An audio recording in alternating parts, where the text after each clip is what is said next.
साथियों, गर्मियों में अगर आप भी कुल्लू मनाली जाने का प्रोग्राम बना रहे हैं तो ये वीडियो आपके लिए बहुत हेल्पफुल होगी। कुल्लू मनाली में आप कहाँ-कहाँ घूम सकते हैं, किस तरह जा सकते हैं, ये इस वीडियो। हमने अपना सफ़र चंडीगढ़ से शुरू किया था। चंडीगढ़ तक हम बस से पहुंच गए थे। आप ट्रेन के माध्यम से भी चंडीगढ़ तक आ सकते हैं, क्योंकि चंडीगढ़ से कुल्लू के लिए काफ़ी अच्छी बस सर्विस है जो आपको मंडी तक पहुंचाती है, और मंडी से आप बस के द्वारा कुल्लू जा सकते हैं। हम लोग पहले कुल्लू ही गए थे, लेकिन फिर हमारा प्लान था कि हम स्कूटी लेकर सारे में घूमें। तो कुल्लू के पास में एक बुंटर नाम की जगह है, वहाँ से हमने स्कूटी रेंट पे ली, जो कि आपको मैक्सिमम 700 या 800 तक मिल जाती है अगर आप सीज़न में जाते हैं तो, और ऑफ सीज़न ये थोड़ा कम में भी मिल जाती है। तो हमने बुंटर से स्कूटी रेंट पे ली और हम कुल्लू के पास में बुंटर में ही रुक गए थे। वहाँ से ही हमने अपनी जर्नी शुरू की। हमने लगभग 4-5 दिन हम वहाँ रहे, और वहाँ पर हमने क्या किया हम आपको बताएंगे वन बाय वन। सबसे पहले हमने अपनी जर्नी की शुरुआत की कुल्लू में एक बहुत ही पुराना और बहुत ही पौराणिक जगह है जिसका नाम है बिजली महादेव मंदिर। बिजली महादेव मंदिर की बहुत मान्यता है, और वहाँ पर जाकर आपको ऐसा फील आता है जैसे कि साक्षात स्वर्ग में ही आ गए हों। हालांकि इसकी ऊंचाई बहुत ज़्यादा है और आपको थोड़ी मेहनत भी करनी पड़ती है। काफ़ी ऊंचाई पर है ये। कुल्लू से लगभग 15 किलोमीटर आपको वाया स्कूटी या बस के द्वारा आप जा सकते हैं, लेकिन इसके बाद आपको ट्रैकिंग भी करनी पड़ती है, जिसमें आपको पैदल चल के जाना होता है, जो कि थोड़ा मुश्किल भी पड़ता है। तो हमने ट्रैकिंग प्रारंभ की, और काफ़ी जद्दोजहद के बाद काफ़ी जगह पर हमें बैठना ही पड़ा, क्योंकि जब आप इस पर चलने के जाते हैं ट्रैकिंग पर, तो काफ़ी जगह पर आपको रुकना ही पड़ता है, जहाँ पर आपको कोल्ड ड्रिंक वगैरह या चाय की टपरी वगैरह मिलती रहती हैं, जिन पर आप थोड़ा बहुत रेस्ट कर सकते हैं। और फिर वहाँ से हमने फाइनली हम बिजली महादेव मंदिर पहुँचे, और वहाँ जो हमने नज़ारे देखे वो वाकई में शानदार थे। अगर आप देखेंगे तो कुछ समय तक इतना मेस्मराइजिंग नज़ारे हैं, आप कुछ समय तक वहाँ पर देखते रह जाएंगे, आपका मन करेगा आप वहाँ पर बैठें।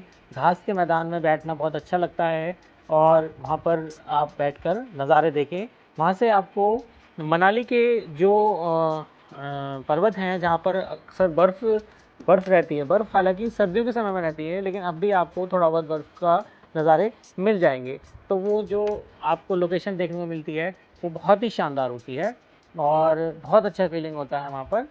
तो हम पहले दिन बिजली महादेव मंदिर गए, और हमने वहाँ पर काफ़ी अच्छा लगा जब हम वहाँ पर पहुँचे। आप जाएंगे तो आपको भी बहुत अच्छा लगेगा। उसके बाद फिर हम कुछ समय के लिए कुल्लू के पास में एक कसौल जगह है, जिसको फॉरेनर्स का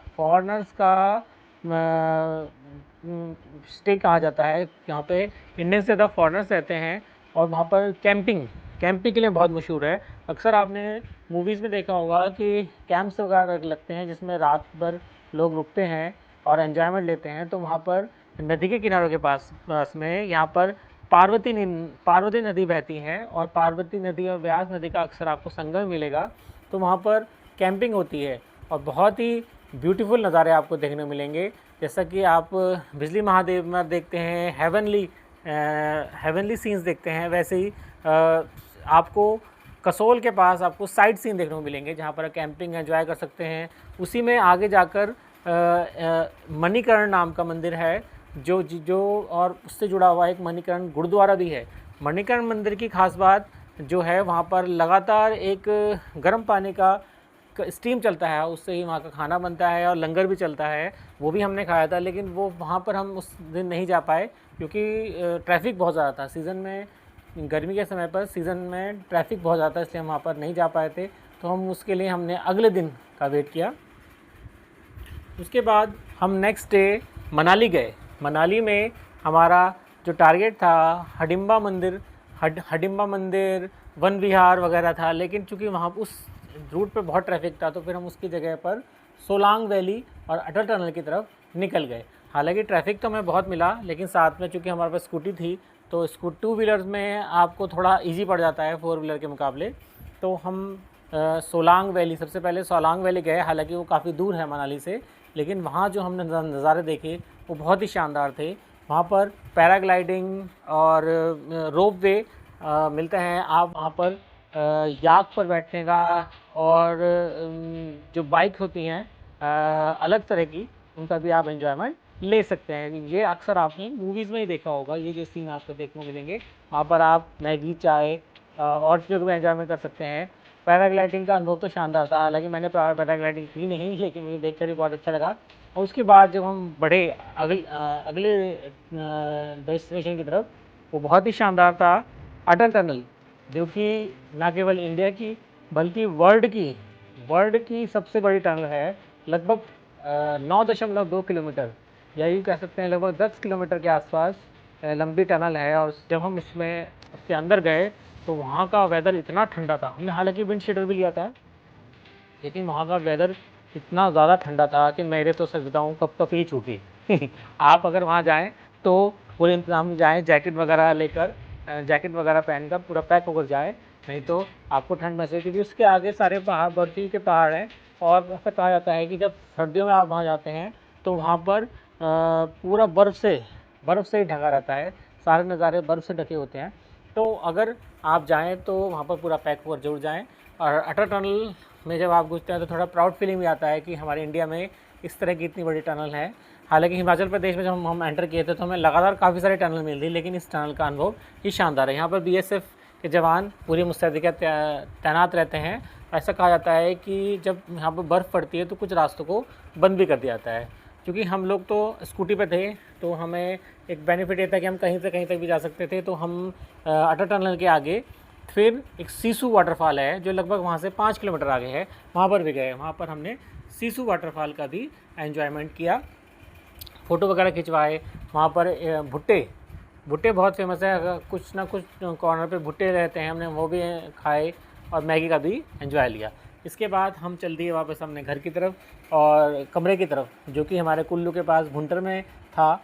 और फिर हमने अगले दिन प्लानिंग बनाई कि हम मनाली में जो जगह रह गई थी, जैसे हडिम्बा टेम्पल और वन विहार, और इसके अलावा कसौल और मणिकर्ण मंदिर और मणिकर्ण जो गुरुद्वारा है, वहाँ पर जाने का हमने प्लान बनाया। तो उसके बाद हमने अगले दिनों में हमने इन जगहों की यात्रा की। हालांकि जो एक्सपीरियंस था वो बहुत शानदार था।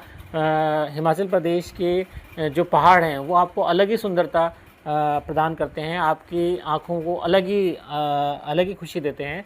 इसके अलावा वहाँ की आबो हवा भी बहुत अच्छी है और आपको लगातार गर्मी में भी ठंड का एहसास होता है, लेकिन थोड़ा थका देने वाला अनुभव भी रहा। लगातार हम लोग कहीं पर ट्रैकिंग कर रहे थे, कभी चल रहे थे, कहीं स्कूटी चला रहे थे, तो हमारा अनुभव अच्छा रहा।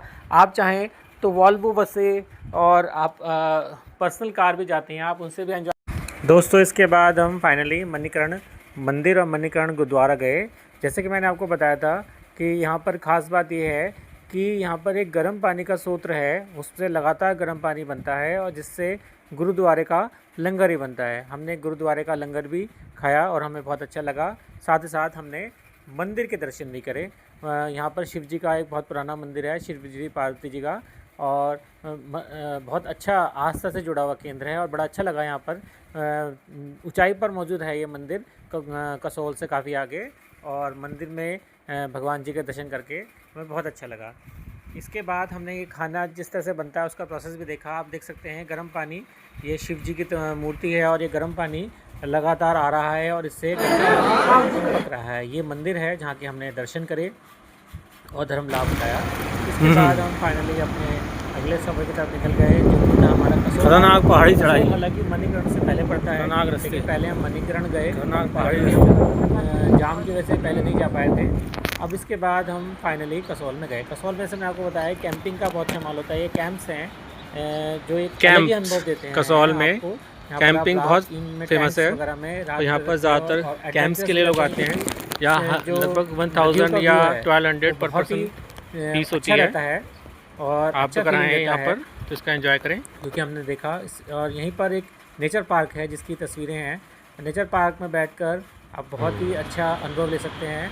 प्रकृति से जुड़ा हुआ एक बहुत ही अच्छा, एक सुंदर यहाँ पर ये पार्क बनाया हुआ है, जिसका हमने यहाँ पर आनंद लिया।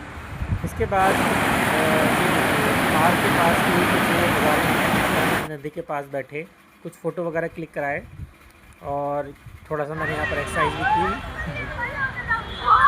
आप भी कर सकते हैं।